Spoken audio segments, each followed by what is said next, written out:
Bismillahirrahmanirrahim. Assalamualaikum warahmatullahi wabarakatuh. Innal hamdalillah nahmaduhu wa nasta'inuhu wa nastaghfiruh wa na'udzu billahi min shururi anfusina wa min sayyiati a'malina. May yahdihillahu fala mudilla lahu wa may yudlil fala hadiya lahu. Asyhadu an la ilaha illallah wa asyhadu anna Muhammadan abduhu wa rasuluh la nabiyya ba'dah. Amma ba'd. Para jemaah rahimani wa rahimakumullah, hari ini kita akan bahas surat Ad-Duha. Sebelumnya kita menyelesaikan dua pertemuan pada surat Asy-Syarah, surat Alam Nashrah. Hari ini surat Ad-Duha insyaallah.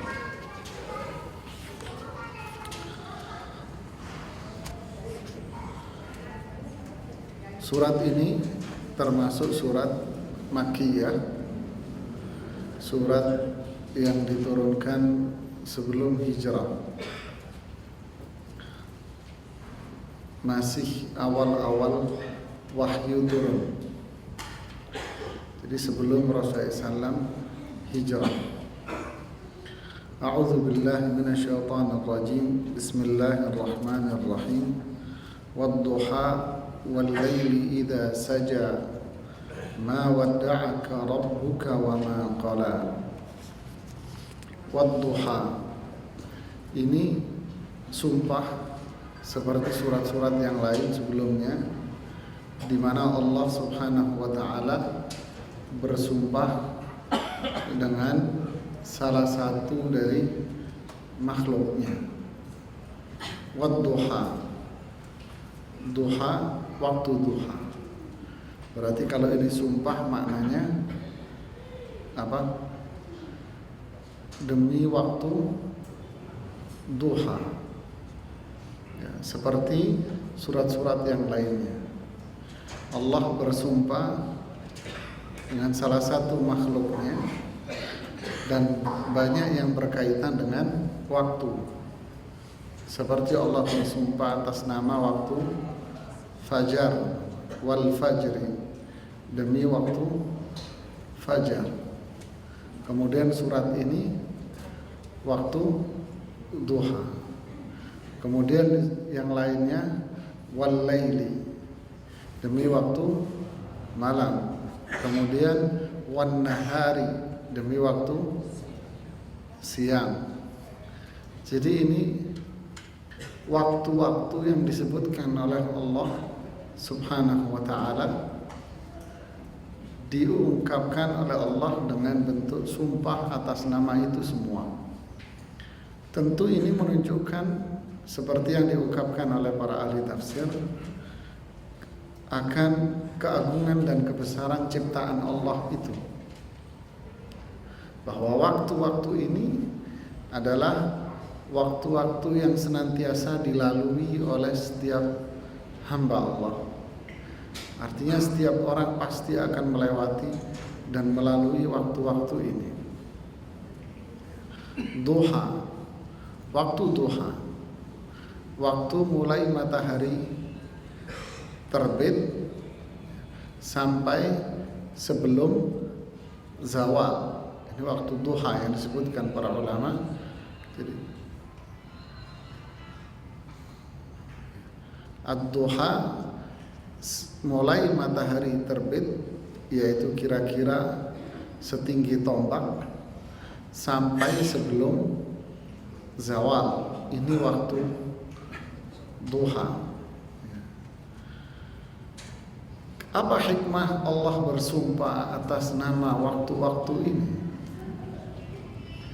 Menunjukkan waktu-waktu ini memang memiliki keutamaan dan kebesaran bagi Allah Subhanahu wa taala. Begitu pula makhluk manusia. Mereka harus memperhatikan waktu-waktu ini. Alam nu'ammirkum ma yatadzakkaru fihi man tadzakkar. Tidakkah kami, kata Allah, telah berikan kepada kalian umur. Ma yatadzakkaru fihi man tadzakkar. Fungsinya adalah digunakan untuk mengingat Allah. Man tadzakkar, tapi siapa yang mengingatnya. Jadi Allah karuniakan kepada kita umur. Dengan umur ini manusia akan melalui dan melewati hari-harinya. Diisi dengan apa? Diisi dengan wa ma khalaqtul jinna wal insa illa. Nah, itu isinya. Ma nuridu minhum min rizqin wa ma nuridu minhum an yut'imun. Kami tidak menginginkan rezeki dan kami tidak menginginkan manusia itu memberi makan, tapi Allah lah yang ngasih rezeki. Jadi manusia melalui hari-harinya untuk ibadah. Bentuk ibadahnya beraneka ragam. Aktivitas apapun yang mereka lakukan, manusia lakukan harus dalam konteks ibadah. Jika tidak, maka lahirlah ayat yang waktu itu kita bahas, wal 'asr innal insana lafi. Al-'asr, waktu yang dilalui manusia. Waktu-waktu yang dilalui oleh manusia. Ternyata mereka manusia tidak bisa memanfaatkan waktunya dengan baik. Seperti penjelasan kita waktu itu dari penafsiran Syekh Muhammad Amin Syangkiti di dalam tafsirnya Adwaul Bayan, bahwa ini adalah modal yang Allah berikan kepada kita. Ketika manusia tidak bisa menggunakan waktu subuh, duha, siang, malam, tidak bisa dipakai untuk ketaatan kepada Allah, maka lahirlah innal insana lafi, manusia akan rugi. Dan ternyata mereka yang keluar dari schedule dibuat oleh Allah ini jumlahnya lebih banyak dari mereka yang berjalan sesuai schedule-nya, Pak. Wa qalilun min ibadiyah syakur. Hambaku yang bersyukur itu jumlahnya sedikit. Ternyata rata-rata manusia itu keluar dari program yang Allah buat ini tadi. Wadduha. Jadi tidak mungkin apa yang disebutkan di dalam Al-Quran itu tanpa mengandung hikmah dan makna. Tidak mungkin. Pasti ada makna. Wadduha. Kemudian setelahnya wal-laili.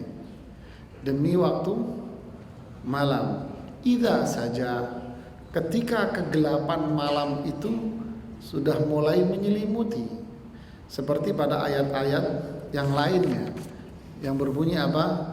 Wal-laili idza yaghsha. Sama maknanya. Jadi demi malam ketika kegelapannya sudah mulai menyelimuti. Jadi ada waktu duha, ada waktu malam yang disebutkan oleh Allah. Semua waktu-waktu ini programnya, kalau kita istilahnya bilang seperti itu, sudah dibuat oleh Allah.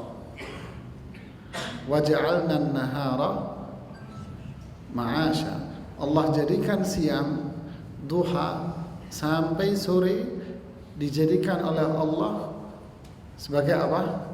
Ma'ash. Apa ma'ash itu? Mencari ma'isha.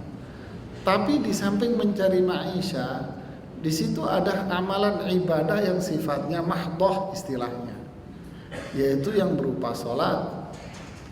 Ada sholat duha. Ausani khalili, kata Abu Hurairah, Rasulullah SAW, Khalil, kekasihku, mewasiatkan kepadaku 3 hal. Di antaranya adalah sholat duha. Jadi ini ada ibadah semuanya. Wal-lail, di malam hari. Wa minal laili fatahajjad bihi nafilatan lak. Dari sebagian waktu malam itu fatahajjad, salatlah di situ. Nafilatan lak, sebagai tambahan kebaikan buat kamu. Kalau tidak digunakan dengan baik, maka akan lahir min syarri ghasiqin idza waqab. Ada kejahatan yang akan terjadi di malam itu. Min syarri ghasiq, ghasiq itu malam. Idza waqab, ketika kegelapannya sudah mulai menyelimuti. Sama maknanya. Cuma di sini Allah menyebutkan syarr, kejahatan, keburukan, kebinasaan terjadi di waktu malam. Kenapa? Karena penggunaannya tidak tepat. Idza janahal lailu fakuffu sibyanakum anha fa inna syayatina tantashiru hina idzin. Jika malam itu mulai tiba, anak-anakmu jangan boleh main, karena setan-setan lagi gentayangan di situ. Para ulama membahas di sini ada aktivitas-aktivitas yang ditakutkan di situ akan menjerumuskan pelakunya ke dalam syarr, kejahatan. Apa itu? Aktivitas yang tidak mendatangkan kebaikan bagi dia di akhirat, bukan konteks ibadah. Orang beraktivitas di malam hari bukan konteks ibadah. Bahasa kasar kita kelayapan. Ya, kelayapan, nongkrong kesana kemari yang nggak ada faedahnya. Ini syarr. Tapi kalau seseorang di malam hari, satu, tugas kena sip malam. Di malam hari pengajian seperti ini umpama. Kadang orang pengajian sampai jam 9, kadang pengajian sampai jam 10 malam, Pak. Ada yang ketiga, kadang orang malam ngapain? Silaturahim ke rumah keluarganya. Sehingga dia pulang sampai tengah malam jam 11 kena macet umpamanya. Apakah ini buruk? Tidak. Karena dia melakukan ibadah yang baik. Seperti pada pembahasan kita yang lalu pada surat Alam Nashrah. Fa idza faraghta fansab. Jika kamu selesai dari pekerjaan kamu di siang itu, fansab, lakukan ibadah di malamnya. Jadi inilah waktu schedule yang dibuat oleh Allah buat manusia, agar manusia mendapatkan rahmat karunia, dijaga oleh Allah Subhanahu wa ta'ala. Jadi coba diperhatikan, mulai fajar Allah sebutkan wal fajri, habis waktu fajar wad duha, habis duha wan nahari, siang, habis siang apa? Wal laili. Al-asr, ada sebagian mengatakan wal asri itu waktu asar, tapi itu pendapat yang dilemahkan oleh para ahli tafsir, karena nahar siang itu masuk sampai menjelang matahari terbenam. Wal lail masuk malam. Ini yang Allah buat sebetulnya, ini jadwal rutin ini, dan semua ada bentuk ibadah-ibadah yang Allah syariatkan di situ. Kemudian selanjutnya kita lihat Allah mengatakan ma wadda'aka rabbuka wa ma qala. Rabbmu, Tuhanmu wahai Muhammad, tidak akan meninggalkanmu, wa ma qala, dan tidak akan marah sama kamu. Disebutkan dalam beberapa riwayat oleh Imam Ibnu Katsir dan yang lainnya bahwa surat ini turun ketika beberapa orang-orang musyrik itu ngeledek Rasulullah SAW, diolok-olok beliau bahwa temanmu Jibril, malah riwayat yang lain mereka mengatakan setan kamu, bahasanya mereka begitu ya, temanmu telah meninggalkanmu wahai Muhammad. Maksudnya ada kira-kira beberapa malam, ada riwayat menyebutkan 2 malam, ada yang bilang 3 malam, jadi berapa malam Jibril itu tidak mendatangi Rasulullah sallallahu alaihi wasallam. Sehingga beliau diledek. Wahai Muhammad, kamu sekarang dicuekin, kalau bahasa kita. Kamu dicuekin sama Tuhanmu. Maka turunlah surat Ad-Duha.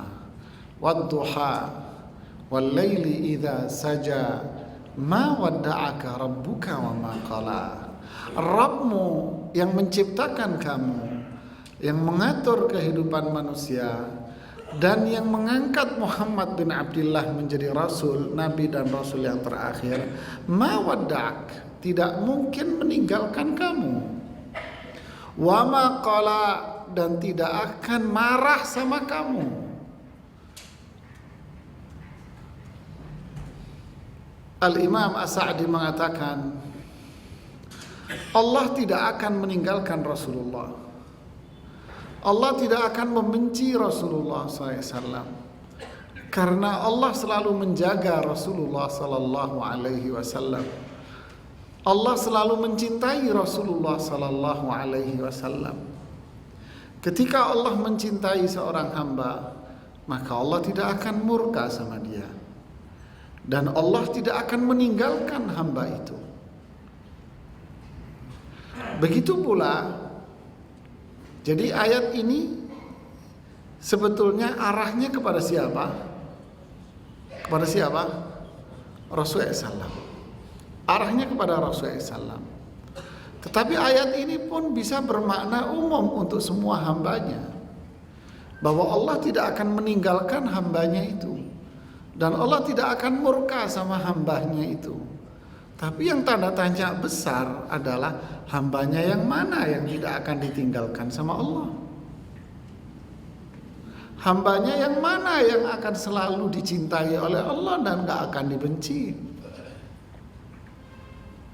Kalau kita lihat di hadis qudsi, Allah berfirman, wa ma taqarraba ilayya 'abdi, hambaku tidaklah mendekatkan diri kepadaku dengan yang lebih baik dari apa yang aku wajibkan kepada dia, yang lebih aku cintai daripada apa yang telah aku wajibkan pada dia.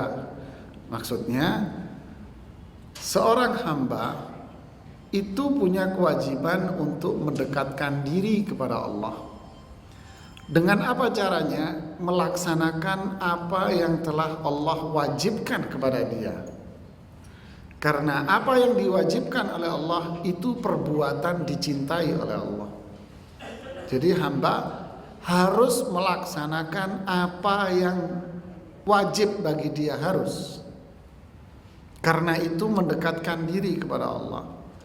Kemudian wala yazalu yataqarrab, dia terus mendekatkan diri, terus usaha untuk dekat, dengan cara ditambah yang wajib tadi dengan yang sunnah, bin nawafil. Jadi mendekatkan diri dengan yang wajib. Kalau mau lebih dekat lagi dengan Allah, maka tambahlah dengan yang sunnah. Akan lebih dekat kamu. Kalau dia sudah lebih dekat dengan Allah dengan amalan sunnah, uhibbuh, saya akan cintai dia. Lihat Pak, saya akan cintai dia. Fa idza ahbabtuh, kalau aku sudah cintai dia, saya pendengaran dia yang dipakai untuk mendengar, saya mata dia yang dipakai untuk melihat, saya tangan dia yang dipakai untuk bergerak, saya kaki dia yang dipakai untuk berjalan. Kalau dia minta, pasti aku kasih. Kalau dia berlindung, pasti aku lindungi. Subhanallah. Apa yang dimaksud dengan aku telinganya, aku matanya, aku kakinya, aku tangannya, apa maksudnya? Para ahli hadis mengatakan maknanya adalah Allah menjaga dia. Allah jaga telinganya, Allah jaga matanya, Allah jaga tangannya, Allah jaga kakinya, Allah jaga anggota tubuhnya semua. Berarti ada dua di sini yang disebutkan. Allah mencintai dia dan Allah akan menjaga dia. Berarti seorang hamba pun bisa mendapatkan kemuliaan ini. yaitu Allah tidak akan meninggalkan kamu, artinya Allah akan menjaga kamu. Dan Allah tidak akan benci sama kamu, artinya Allah akan mencintai kamu. Bisa. Dengan cara apa? Dengan cara yang tadi secara umum. Dengan cara yang tadi. Melakukan kewajiban ditambah dengan amalan sunnah, dan tentu kebalikannya adalah semua larangan akan ditinggalkan. Kalau bahasa Imam An-Nawawi rahimahullah di Riyadhus Shalihin adalah menjaga amal soleh, kemudian menjaga sunnah Nabi, kemudian kepatuhan kepada Allah yang harus selalu dijaga. Kemudian berikutnya apa? Jauhi hal yang bid'ah, katanya. Ini 4 bab disebutkan oleh Imam Nawawi beruntun. Disebutkan oleh Imam Nawawi secara berurutan di Riyadhus Shalihin.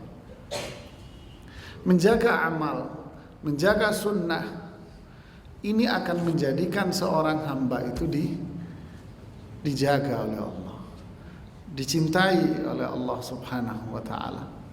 Tapi kalau dia melenceng dari itu semuanya, berbuat maksiat, maka faqad kasyafa sitrallahi alaih. Selalu disebutkan begitu di hadis.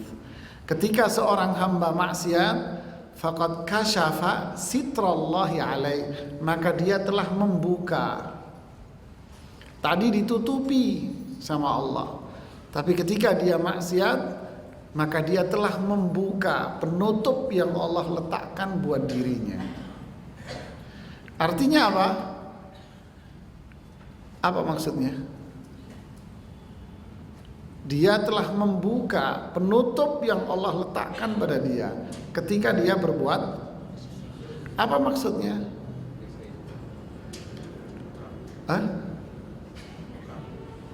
Apa maksudnya? Maksudnya waqad khaba man, rugi orang yang mengotori, menginjak-ninjak dirinya. Artinya kamu sendiri yang merusak kamu. Fala talumuni walumu anfusakum. Jangan kamu salahkan aku, kata Allah. Salahkan kamu dirimu sendiri. Fa'alhamaha fujuraha wa taqwaha. Allah sudah jelaskan kepada kita mana yang maksiat, mana yang taat. Kalau menuju ketaatan, pasti di situ mulia. Kullu ummati yadkhulunal jannah illa man aba. Semua umatku masuk surga kecuali yang kagak mau. Memang ada yang enggak mau. Wa man ya'ba ya Rasulullah? Siapa yang enggak mau wahai Rasulullah? Man ata'ani dakhalal jannah wa man asani faqad aba. Dia yang taat kepadaku akan masuk surga. Tapi dia maksiat, dia enggak mau masuk surga berarti.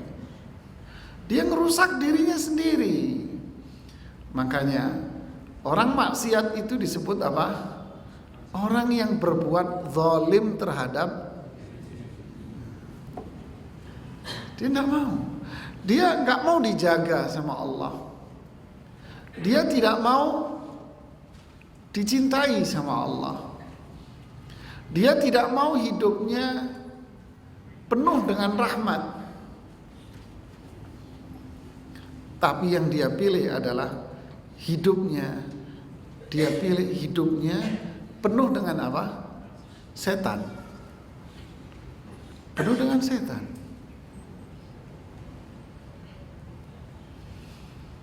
Di ayat Quran apa itu?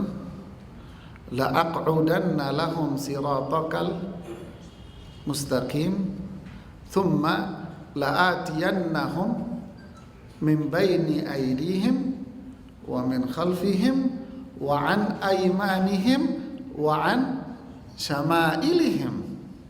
Lihat, kata setan apa? Ketika dia diusir oleh Allah, ketika iblis diusir oleh Allah dari surga, Setan bilang apa? La aq'udanna lahum siratakal mustaqim. Apa artinya? Kalau bahasa kita, ana tongkrongin itu jalanan.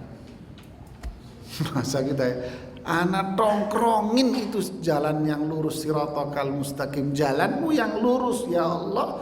Ana tongkrongin itu jalanan itu. Maksudnya apa? Kalau ada orang punya utang sama bapak, nggak mau bayar, tapi bapak tahu setiap hari dia lewat sini, apa jawabannya? Ana tongkrongin di sini dia sampai datang, iya nggak? Maksudnya apa? Ana cegah dia, kan gitu kan? Lah itu, ana akan halangi manusia agar mereka tidak bisa melanjutkan perjalanan menuju surga, agar mereka tidak bisa lewat as-siratal mustaqim, nggak bisa dia, saya tongkrongin dia. Caranya tsumma la'atiyannahum, caranya adalah saya akan goda dia dari mana? Depan, belakang, kanan, kiri. Jadi orang yang tidak mau taat kepada Allah, dia punya pengawal istimewa, Pak. Siapa pengawalnya? Setan pengawalnya, Pak. Itu pengawalnya. Berarti dia apa? Berarti dia ditinggalkan sama Allah. Di surat An-Nisa itu apa itu? Wa yattabi' ghaira sabilil mu'minin wa may yushaqiqir rasula min ba'di ma tabayyana lahul huda wa yattabi' ghaira sabilil mu'minin nuwallihi ma tawalla wa nuslihi jahannama wa sa'at masira. Orang yang menentang Rasulullah, tidak mau dengan sunnah Rasulullah SAW, padahal ajaran Rasulullah SAW itu sudah jelas, Quran jelas, sunnah sudah jelas, dan dia tidak mau mengikuti jalan orang-orang beriman dari kalangan para sahabat dan salafus saleh. Nuwallihi ma tawalla, saya biarkan dia dalam kesesatannya. Artinya apa? Dibiarkan sama Allah, dicuekin sama Allah, dicuekin sama Allah dia. Kalau dicuekin sama Allah berarti dibenci sama Allah. Kalau dicuekin, dibenci sama Allah, berarti kemana perginya? Ke neraka jahanam. Wasaat masira, itu tempat kembali yang paling buruk. Na'udzubillah. Jadi kembali ke ayat ini. Ma wadda'aka rabbuka wa ma qala. Rabbmu tidak akan meninggalkan kamu, wahai Muhammad. Allah telah muliakan Rasulullah SAW. Dan Rabbmu tidak akan marah sama kamu. Maknanya, kata Imam As-Sa'di adalah Allah akan selalu menjaga Rasulullah Sallallahu Alaihi Wasallam. Allah akan selalu mencintai Rasulullah Sallallahu Alaihi Wasallam. Kata Abdullah bin Mas'ud, pada waktu perang Uhud, ketika para sahabat itu mundur dari medan pertempuran, mereka mendengar Rasulullah wafat, mereka mundur dari medan pertempuran. Kemudian pasukan Abu Sufyan setelah itu mengetahui keberadaan dan posisi Rasulullah SAW, lalu mereka menyerang Rasulullah SAW secara bertubi-tubi. Ada satu kondisi yang menarik, kata beliau apa? Saya melihat ada dua orang laki-laki, katanya. Dia tidak pernah saya lihat sebelumnya dan saya tidak pernah melihat setelahnya. Dia berpakaian putih dan sangat putih sekali, kakak lecek, kakak dekil, enggak, putih sekali. Dan mereka sambil bersurban diikat-ikat di kepalanya surbannya. Siapa yang dimaksud? Malaikat, dijaga kanan kirinya. Subhanallah. Ketika perang Badar, Rasulullah mengatakan kepada Abu Bakar As-Siddiq, wahai Abu Bakar, mereka sudah datang. Kuda-kuda itu sudah turun. Para pengendara itu menggunakan baju putih dengan ikat kepala yang berwarna hijau. Siapa wahai Rasulullah? Iya, mereka. Siapa yang dimaksud? Malaikat. Dijaga, Mas. Tidak akan ditinggalkan sama Allah. Dicintai sama Allah. Jadi inilah, begitupun orang-orang beriman, dia akan bisa mendapatkan kemuliaan itu. Lahu mu'aqibatun min baini yadayhi wa min khalfihi yahfazunahu min amrillah. Enggak salah di surat Ar-Ra'd itu. Lahu, setiap hamba, mu'aqibat. Apa mu'aqibat?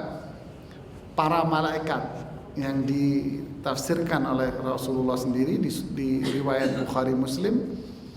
Mu'aqibat, malaikat yang silih berganti menjaga hamba itu.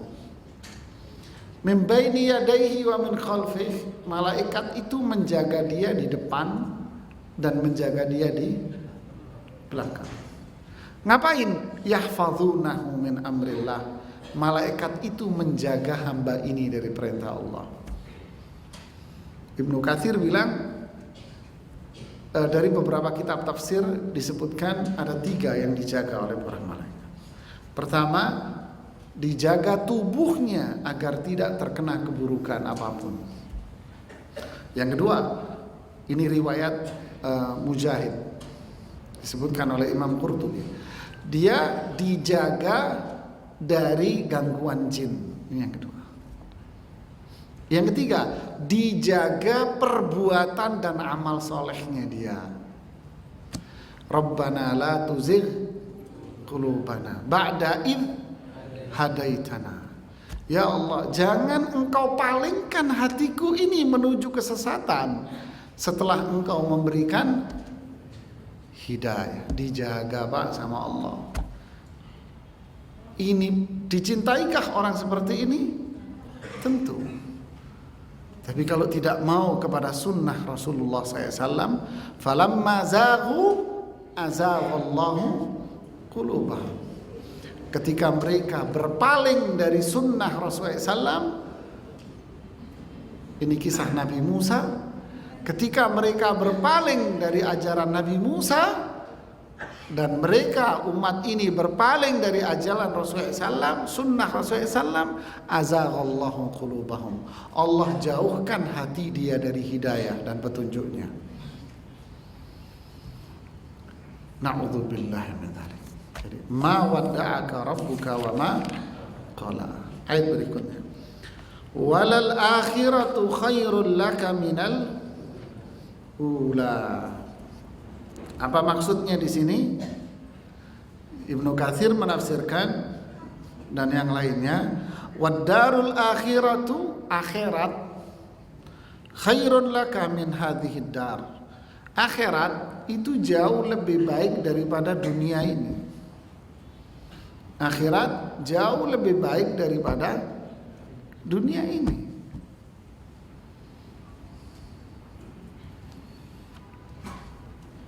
Ini imannya para sahabat itu sudah seperti ini, Pak.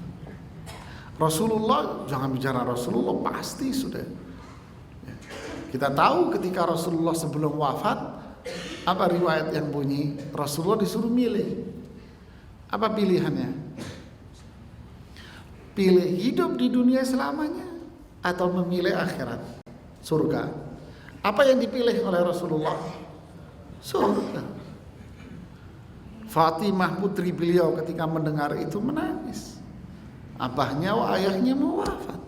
Rasulullah milih akhirat, milih surga. Ketika Rasulullah tidur di bawah pohon kurma, hanya beralaskan hasir, pelepah kurma, punggungnya membekas, bekas pelepah kurma. Ada dua riwayat. Pertama, Umar yang melihatnya. Kata Umar apa? Wahai Rasulullah, saya ambilkan kasur bu saya. Bahasa kita begitu. Riwayat yang kedua, Ibnu Mas'ud mengatakan, wahai Rasulullah, saya ambilkan tikar yang lebih halus, lebih bagus. Nabi menjawab, mali walid dunia. Ini dunia buat apa? Terjemahan bebasnya. Dunia ini ibarat orang yang berteduh di bawah pohon. Kalau sudah rasa dahaganya, panasnya dia hilang, dia akan pergi meninggalkan dunia ini. Lihat Pak, iman ini nempel di hati murid-muridnya, para sahabat. Mereka yang dicari apa? Akhirat Pak. Masalah ibadah yang dikenal dengan sebutan oleh para ahli sejarah apa? Ruhbanun bil lail, fursanun bin nahar. Tahu artinya apa? Ahli ibadah di malam hari, siang harinya pengendara kuda perang.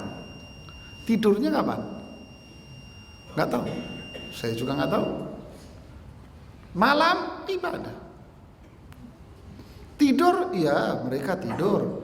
Berapa jam tidurnya? Nggak tahu. Mereka tidur, bukan sahabat nggak tidur, nggak salah lah. Sahabat tidur, Rasulullah juga tidur kok. Cuman berapa jam? Nggak tahu. Ibadah mereka, Pak. Siang harinya perang. Perang mereka. Kenapa? Karena mereka tahu bahwa walal akhiratu khairun laka minal ula, lebih baik akhirat ini. Jadi yang dia cari para sahabat itu apa, Pak? Surga, Pak. Surga. Mereka berani berkorban apapun. Innallaha ashtara minal mu'minina. Allah akan beli dari orang beriman itu apanya? Anfusahum, jiwa mereka dan apanya? Hartanya dibeli sama Allah. Dengan apa? Surga. Berjuang para sahabat, Pak, untuk akhiratnya. Sudah nggak mikir, yang punya duit, yang kaya, luar biasa. Sering kita dengar tentang Utsman bin Affan bagaimana infaknya, Abdurrahman bin Auf bagaimana mereka infak. Sahabat yang miskin pun mereka mau berinfak walaupun hanya sekedar sepotong, 2 potong kurma, sebutir 2 butir kurma, mereka mau. Tidak bisa berinfak, jiwanya mereka infakkan untuk Islam. Jiwanya mereka korbankan untuk Islam. Nggak makan, nggak apa-apa. Lapar, ditahan. Panas, nggak ada masalah. Coba lihat kisah ketika para sahabat menggali parit. Parit yang cukup panjang. Kalau saya tidak salah kutip, panjangnya 2225 hasta. 1 hasta itu 60 cm, Pak, kira-kira kan? Segini kan saya. Berapa meter, Pak? Hitung sendiri deh. Lamaan. Belum lebarnya saya lupa. Belum kedalamannya, ada lagi kedalamannya harus sekian, biar kuda tidak bisa lompat. Gitu. Sebesar itu mereka harus selesaikan kurang dari 5 hari.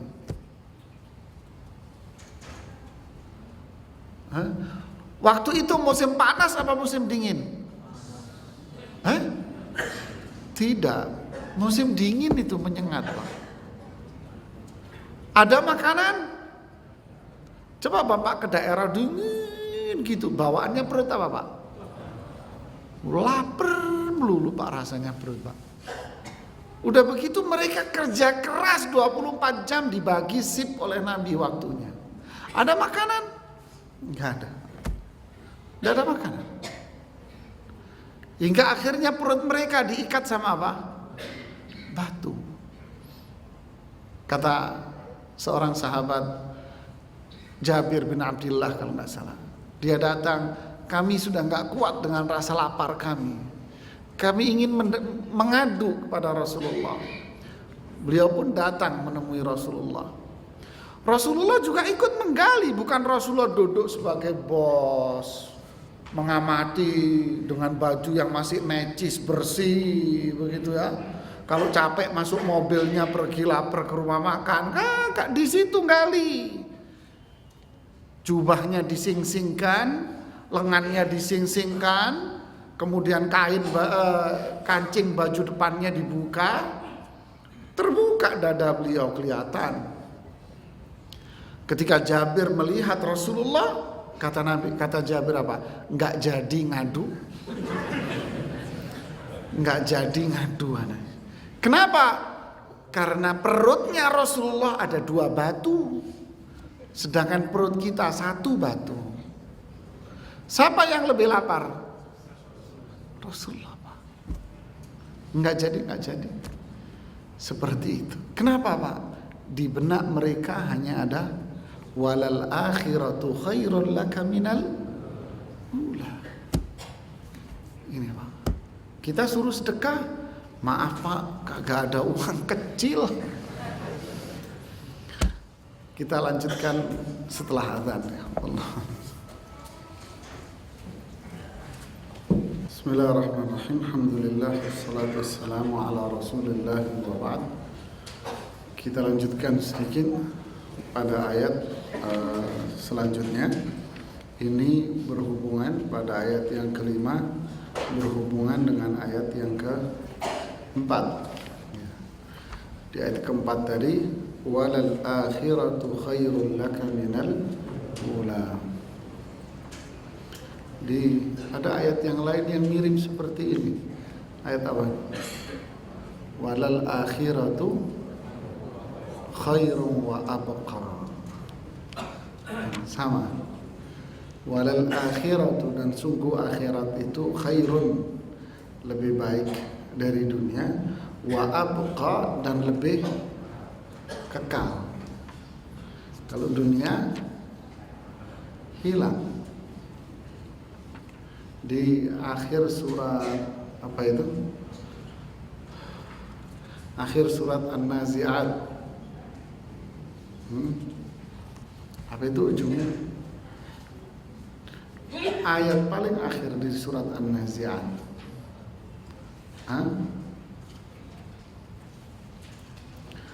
Lam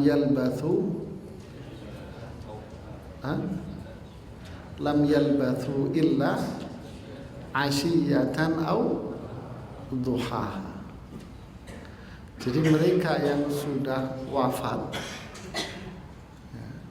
mereka merasa hidup di dunia itu seperti waktu asyiyah atau seperti waktu duha.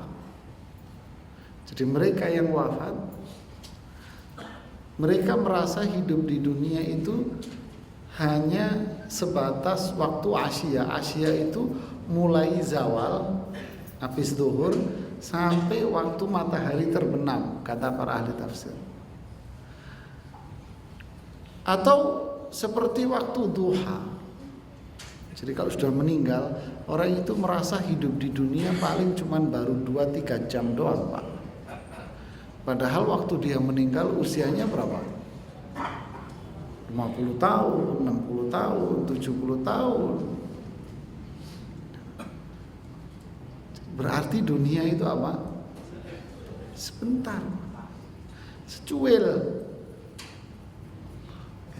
Khairun wa abqa, lebih baik akhirat dan lebih kekal.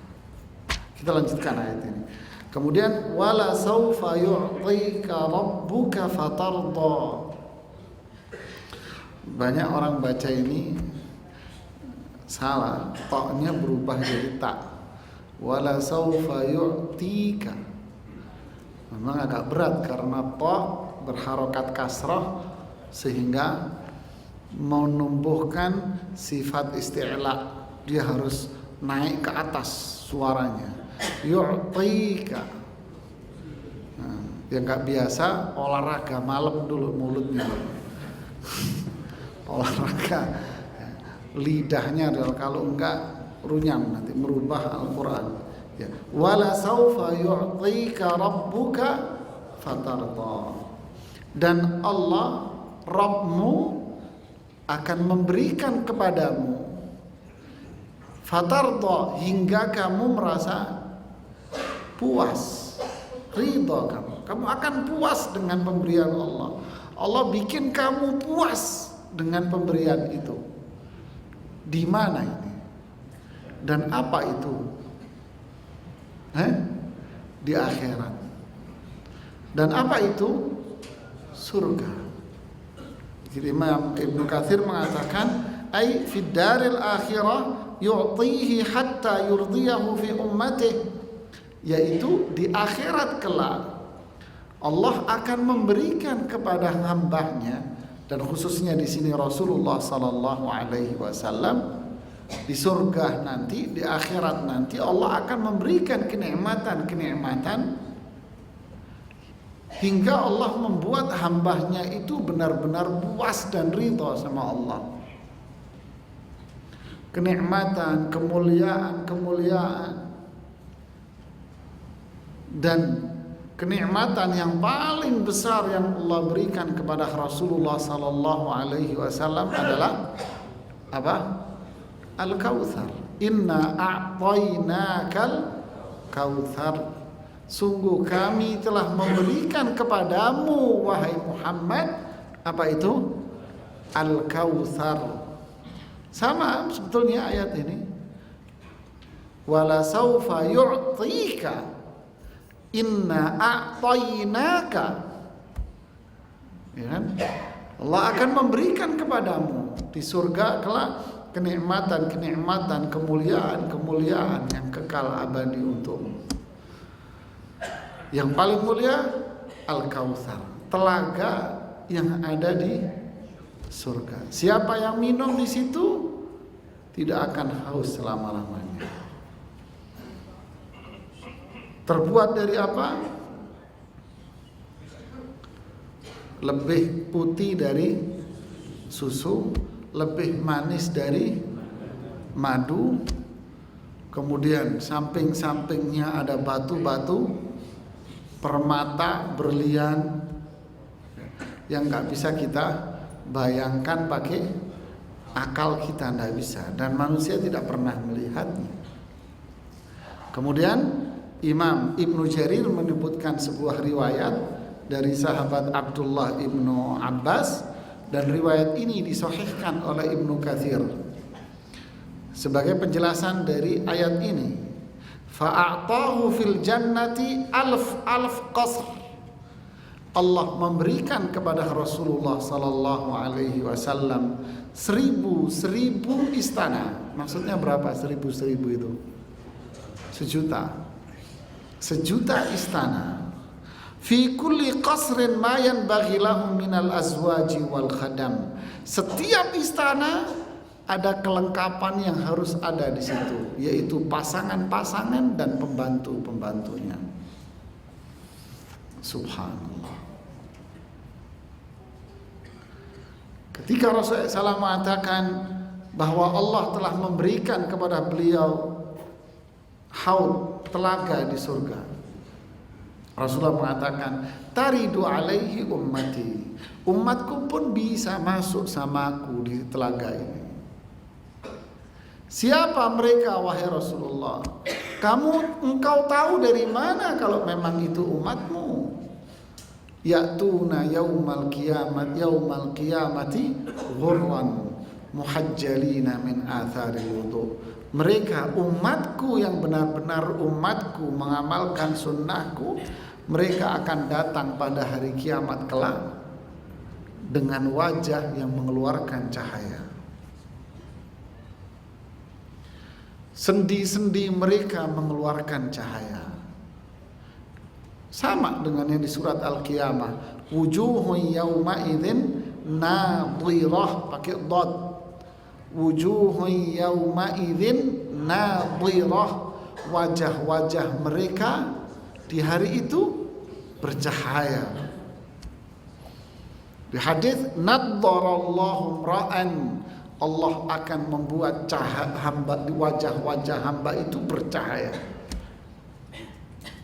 Apa sebab cahayanya? Nah, disebutkan hadis yang berkaitan dengan telaga itu apa? Wajah mereka bercahaya, sendi-sendi mereka bercahaya, min atharil wudu, dari wudu yang sering mereka lakukan di dunia. Jadi bukan asal wudu ya. Man tawadda'a nahwa wudu'i hadza, orang yang wudu seperti wuduku ini. Di hadis yang lain tadi, nadharallahu ra'an sami'a maqalati fawa'aha fa'addaha kama sami'. Allah akan jadikan wajah-wajah mereka bercahaya nanti. Kenapa? Sami'a maqalati, dia mendengarkan hadis-hadisku. Fawa'aha, lalu dia faham apa yang aku sampaikan itu. Fa'addaha, lalu dia sampaikan kepada masyarakat. Ini umat Nabi, belajar hadis, belajar ilmu, belajar Quran, belajar hadis. Lalu dia fahami dengan baik, lalu dia ajarkan kepada masyarakat. Ibadah sesuai sunnah Rasulullah SAW. Mereka ini yang bisa menemani Rasulullah di surga. Seorang sahabat mengatakan, "Ya Rasulullah, as'aluka murafaqatakal jannah." Wahai Rasulullah, saya minta agar aku bisa menemani engkau di surga. Rasulullah menjawab, "Fa'inni ala nafsika bi kathratis sujud." Bantu aku untuk dirimu sendiri dengan memperbanyak sujud. Allahumma ja'alna minhum. Mudah-mudahan Allah jadikan kita semua orang-orang yang menemani Rasulullah sallallahu alaihi wasallam di istana-istana Rasulullah sallallahu alaihi wasallam yang ini. Siapa mereka? Man ata'ani, orang yang taat kepada Rasulullah sallallahu, mengikuti sunnah Rasulullah sallallahu alaihi wasallam. Ini yang dimaksud dengan siratal ladzina an'amta alaihim. Jalan orang-orang yang mendapatkan nikmat, jalan hidup mereka yang sukses dengan surga Allah, sudah sukses dengan mengamalkan sunnah Rasulullah sallallahu alaihi wasallam. Adapun kebalikannya, mereka yang berbuat bid'ah, maka mardud, tertolak amal ibadah mereka. Man amila amalan laisa alaihi amruna fahuwa, ditolak oleh Allah, tidak diterima oleh Allah. Kenapa? Karena mereka falamma zaghu azaghallahu qulubahum wa nuqallibu afidatahum wa absarahum kama lam yu'minu bihi awwala marrah. Ketika mereka berpaling, zaghu azaghallah, mereka benar-benar dijauhkan oleh Allah dari hidayah. Wa nuqallibu afidatahum wa absarahum, kami palingkan hati-hati mereka dan pandangan-pandangan mereka, sebagaimana mereka tidak beriman kepada Allah pada waktu yang pertama kali. Jadi hanya mereka ahlu sunnah wal jamaah yang akan mendapatkan kemuliaan-kemuliaan itu. Yauma tabyaddu wujuhun wa taswaddu wujuh. Pada hari itu ada wajah-wajah yang bercahaya, berseri-seri. Ada wajah-wajah pula yang hitam kusut. Ibnu Katsir menafsirkan ayat ini dengan mengambil ucapan dari Abdullah Ibnu Abbas, bahwa yang siapa orang yang wajahnya bercahaya, mereka itu adalah ahlu sunnah wal jamaah. Yauma tabyaddu wujuhu ahli sunnah wa taswaddu wujuhu ahli bid'ah wal ahwa.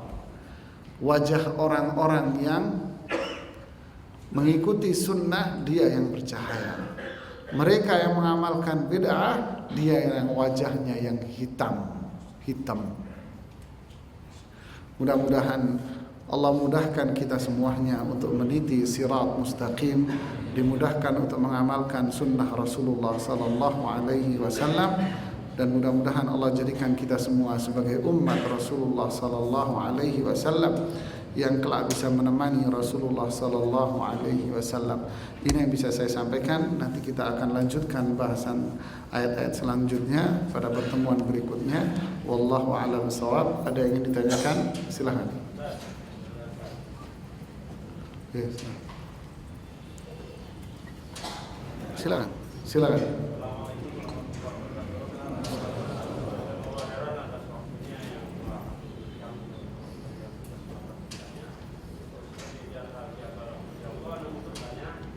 Tentang penjabaran praktek dari wujuhul yauma idzin nadira min athari sujud. Nah, sujud yang bagaimanakah yang antum yang Allah jelaskan itu akan menjadi penghuni surga dengan wajah saya.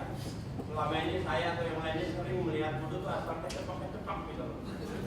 Kalau giliran muka kayak capung atau walet mau nyebur air tapi ketakutan dingin nggak jadi nih. Jidat cuma ditempel-tempel gitu. Bagaimana itu? Mohon penjelasannya. Iya. Kayaknya di sini ada pelajaran fikih Umdatul Ahkam oleh Ustadz Azhar ya. Nah itu yang perlu kita datengin, itu kita hadirin. Sudah cukup, jangan kelewatan, ya, jangan kurang ajar sama Ustadz. Ya, cukup, tutup mulutnya. Belajar gimana caranya wudu yang benar, ya belajar wudu yang benar. Belajar bagaimana wudu yang benar sesuai sunnah Rasulullah Sallallahu Alaihi Wasallam. Ingin baik dengan cara belajar. Tidak ada seseorang yang ingin baik tanpa belajar, nggak akan bisa.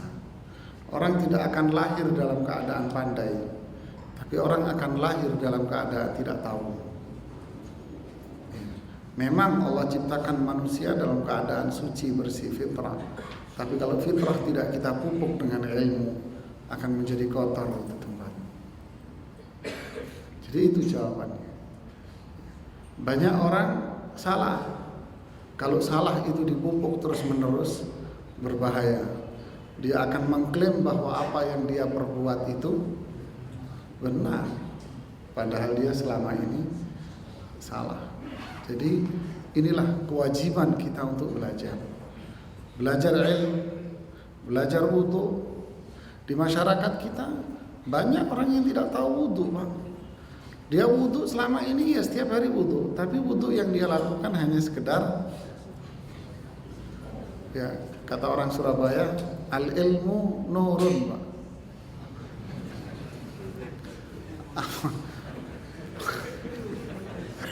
Bukan nurun. Kalau nurun itu bahasa Arab, Pak. Kalau bahasa Surabaya nurun, Pak. Tahu nurun? Turun itu turun temurun itu loh, Pak. Turun ikut-ikutan maksudnya. Ya orang wudu. Saya pernah ditanya oleh seorang perempuan, dia dokter spesialis. Nanyanya apa? Ustadz yang batalin wudu apa, Ustadz?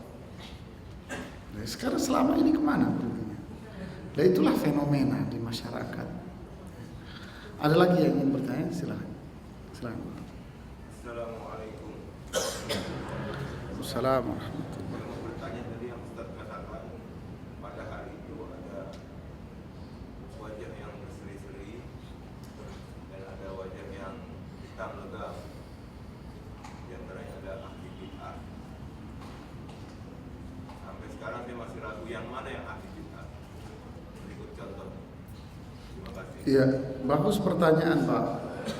Yang mana ahlul bid'ah itu? Untuk menjawab yang mana, itu kita harus tahu dulu sebetulnya bid'ah itu apa, sehingga kita bisa menjawab yang mana. Jangan menjawab yang mana dulu sebelum kita tahu bid'ah itu apa. Akhirnya kita berdebat kusir, padahal kita tidak tahu makna bid'ah yang sebetulnya itu apa.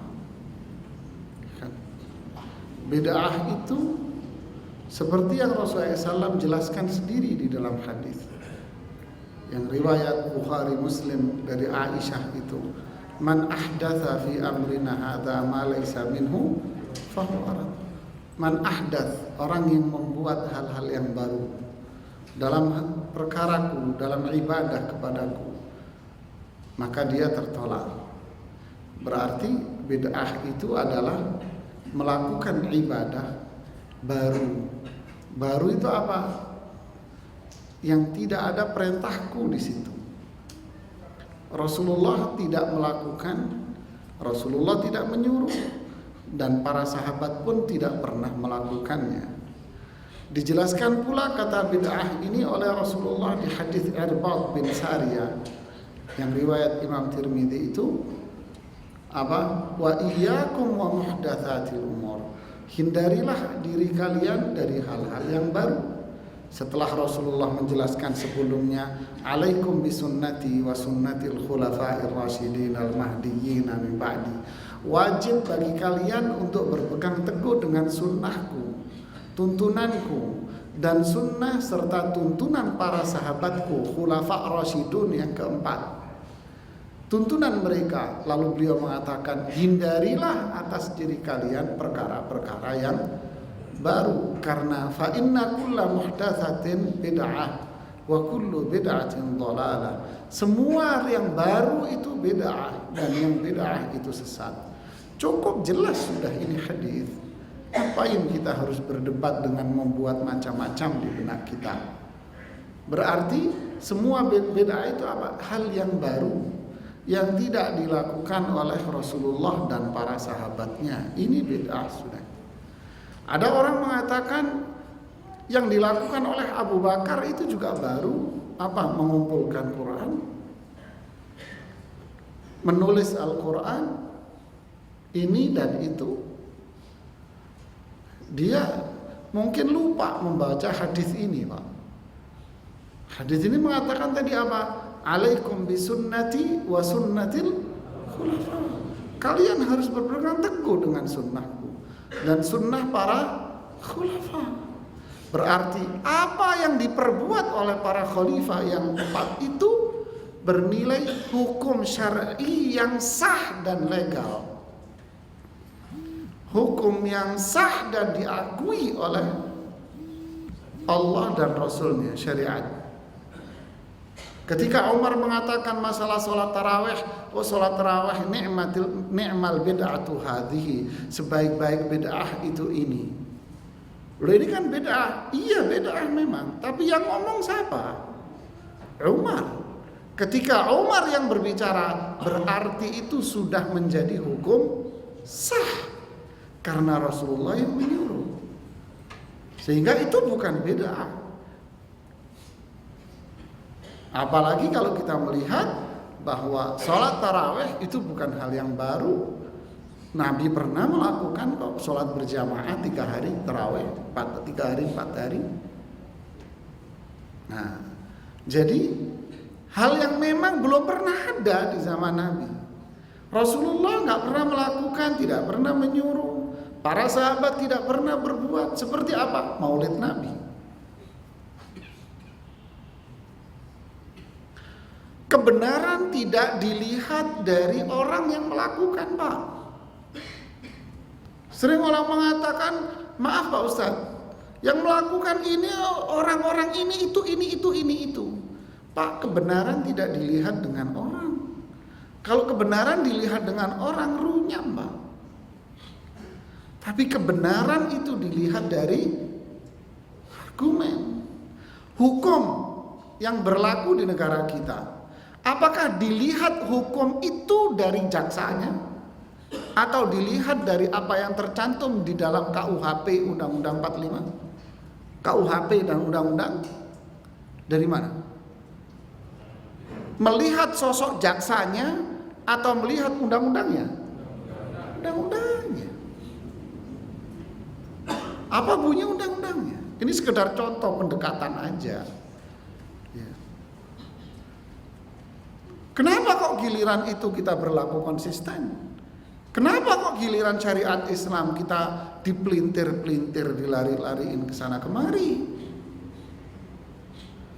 Kita melihat kebenaran dari Quran hadis. Siapapun orang yang berbuat, kalau dia salah dia manusia, Pak. Bukan malaikat yang harus suci, bersih 100% kagak salah. Jadi contoh beda apa? Maulid Nabi. Emang Nabi pernah melakukan maulid Nabi? Hari kelahirannya? Kagak pernah. Loh itu katanya ada hadis riwayat Muslim, ya hari Senin hari aku dilahirkan. Ya emang benar itu hadis Muslim sahih. Tapi apakah artinya itu bahwa Nabi menyuruh kita untuk merayakan? Kalau baca hadis jangan dipotong-potong. Itu kan konteksnya apa? Tidak ada Nabi melakukan itu. Para sahabat, pernahkah para sahabat Abu Bakar ngajak para sahabat yang lainnya untuk merayakan hari kelahiran Rasulullah? Sekarang kalau dikatakan itu simbol dari cinta kepada Rasulullah, apakah Anda lebih cinta daripada Abu Bakar As-Siddiq? Apa Anda lebih cinta dari Umar, dari Utsman dan Ali bin Abi Thalib sendiri dan Ahlul Bait di zaman Nabi? Yang dimana mereka Ahlul Bait di zaman Nabi tidak pernah merayakan Maulid Nabi. Lalu Anda mengklaim bahwa orang yang melakukan Maulid Nabi itu cinta. Berarti yang cinta Anda, sahabat semua nggak ada yang cinta sama Nabi. Ngomong nggak pakai utak, Pak. Ya. Seringkali ngomong masjid itu masjid nggak cinta Nabi, itu nggak pakai maulid. Berarti sahabat Nabi nggak ada yang cinta Nabi, Pak, nggak ada yang maulidan kok. Sama dengan orang mengatakan apa? Orang meninggal nggak ditahlilin kayak bangkai. Itu kalau ngomong hati-hati itu mulutnya orang kayak begitu. Rasulullah tidak pernah itu tahlilin anaknya waktu wafat. Putri Nabi wafat 3, Pak, di zaman Nabi, Pak. Zainab, Ruqayyah, Ummu Kulthum wafat di zaman Rasulullah semua, Pak. Khadijah wafat di zaman Rasulullah SAW. Para sahabat-sahabat yang mulia yang beliau menangis ketika mereka wafat itu tidak ada satu pun yang ditahlili, Pak. Sa'ad bin Mu'ad yang wafat begitu 70.000 malaikat takziah ke rumahnya Sa'ad bin Mu'ad. Malaikat Jibril turun ke rumahnya Sa'ad bin Mu'ad ingin takziah. Ditahlili kah? Apakah mereka wafat dalam kondisi kayak bangkai, nggak ditahlili? Ngomong nggak pakai utek. Saya bilang terus terang aja, nggak apa-apa. Enak aja meninggal nggak ditahlilin kayak bangkai. Astaghfirullahaladzim. Inilah bicara tanpa ilmu. Dari hawa nafsu. Mikir, Imam Syafi'i meninggal kakak ditahlili. Ayo, ngomong apa kamu?